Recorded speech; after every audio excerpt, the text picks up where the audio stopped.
Hello. சந்தைப்பட்டி ஒரு கதை சொல்ல போகிறேன். இது நடந்த ஒரு சம்பவம் தான். சிற்றரசர் குடும்பத்தில் ஒரு குழந்தை பிறந்திருக்கு. அப்போ அந்த குழந்தை அந்த நாள்லாம் நல்லா ஒழுங்காக யோசியம் பார்ப்பாங்க. அந்த யோசியம் பார்த்ததில் இந்த புள்ள, தப்பாக நினச்சிக்காதீங்க, இந்த புள்ள அம்மா கூட போவோம் அப்படின்னு இருக்குது. ராஜாவுக்கு ரொம்ப மனசு கஷ்டம் ஆயிடுச்சு. அதை சொல்லுவாங்க பார்த்தியா, நம்ம அடுத்தவங்க கதையை மெல்லக்கூடாதுன்னு. குசும்பு சொல்லுவாங்கல்ல, உட்காந்துக்கிட்ட சொல்லக்கூடாது. உனக்கு பழையது பாடையில் இருக்குது அப்படின்னு சொல்லுவாங்க. அதுன்ற உதாரணம் தான் நான் சொல்கிறேன். உடனே ராஜா சொன்னார், இந்த பையனை கொண்டு போய் நம்ம எல்லைக்கு வெளியில் கொண்டு போய் வெட்டிடு, கொன்னுடு அப்படின்னு சொல்லிட்டு கொடுத்தோம். ஆனால் இந்த பொண்பிளைக்கு மட்டும் மனசு ஆறாது. ராணி என்ன கொஞ்சம் நகை நெட்டெல்லாம் கொடுத்து இந்த பாடம் வேலைக்காரன் கையில் கொடுத்துருவோம். இந்த பையன் அப்படி போச்சு, எங்கே கொண்டு போய் கொள்ளையில் போட்டுட்டு வந்துடுவோம். ஆனால் ராஜாவுக்கு குழந்தை சத்தா மாதிரி தான் இருக்கும். இப்படி காலங்கள் கடந்து போச்சு, இவங்க வயசாகி போச்சு, இவங்க ஊரெல்லாம் அழிஞ்சு போச்சு.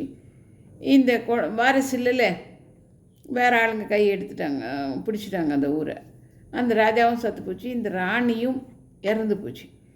இறந்து போய் இந்த ராணியை கொண்டு போய் சுடுகாட்டில் எரிக்கிறதுக்கு வைக்கும். மேடை மேலே வைக்கும்போது படால் மழை வரும். அப்போ இவங்க என்ன பண்ணுவாங்க, மழை வரும்போது அந்த குடிசையில் ஒரு அகில் விளக்கு வச்சு இந்த புணத்தாங்க வச்சுட்டு வீட்டுக்கு வந்துடுவாங்க. நாளைக்கு போய் எரிச்சிடலாம் அப்படின்னு பொழுது பிடிஞ்சிட்டு.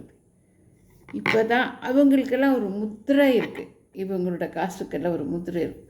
அந்த முத்திரையில் தான் இவங்களும் கழுத்தில் போட்டிருக்காங்க. இந்த பையனுக்கும் இந்த நகை நெட்டெல்லாம் கட்டி கொடுத்தது இல்லை, இவன் இடுப்பில் வச்சு கட்டியிருக்காங்க பார்த்தியா, முத்திரை நாணயம்னு சொல்லுவாங்க. இந்த பையனுக்கு இருக்கும். இந்த பையன் பெரியவன் ஆகி அங்கே ஊரெல்லாம் சுற்றி அப்படியே இந்த இடத்துக்கு வருவான்.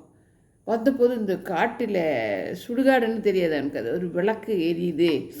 அந்த வெளிச்சத்தில் இவன் வந்து பார்க்கும்போது ஒரு நல்ல ஒரு பொம்பளை படுத்து தூங்குற மாதிரி தோணும். இவன் என்ன பண்ணுவான்னா, அந்த வெளிச்சம், அந்த அகல் வெளிச்சத்தில் வந்து ஒரு மேடையில் ஒரு பொம்பளை படுத்து தூங்குற மாதிரி எனக்கு அந்த நேரத்தில் தெரியும். இவன் அந்த தப்பானவன் நடந்துடுவான் அம்மா கூட. அது அம்மான்னு அவனுக்கு தெரியும். இது சுடுகாட்டில் இருக்கிற வேலைக்காரன் பார்ப்பான். ஐயோ, அதுக்குள்ளே பொழுது வெடிஞ்சு எல்லோரும் கூட்டி வச்சு இவனை வச்சு அடின்னு நினைக்கும். பணத்தை கூடியடா இல்லற வாழ்க்கை நடத்துவா அப்படின்னு சொல்லி அடிப்பாங்க பாரு. அப்போ ஜனங்கள்லாம் சேர்ந்து இந்த துணியை உருவும் போது இடுப்பில் அந்த நாணயம், அதே தான் இந்த பொம்பளோட தாலிக்குடி இந்த முத்திரை நாணயம் எடுக்கலைல்ல, அப்போ இந்த பொம்பளையோட பணத்துலேயும் அந்த முத்திரை நாணயம் இருக்குது. அப்போ தான் அந்த யோசியம் ஒத்துப்போச்சு. அதிலிருந்து தான் அதுதான் இந்த உனக்கு பழையது பாடையில் இருக்குது.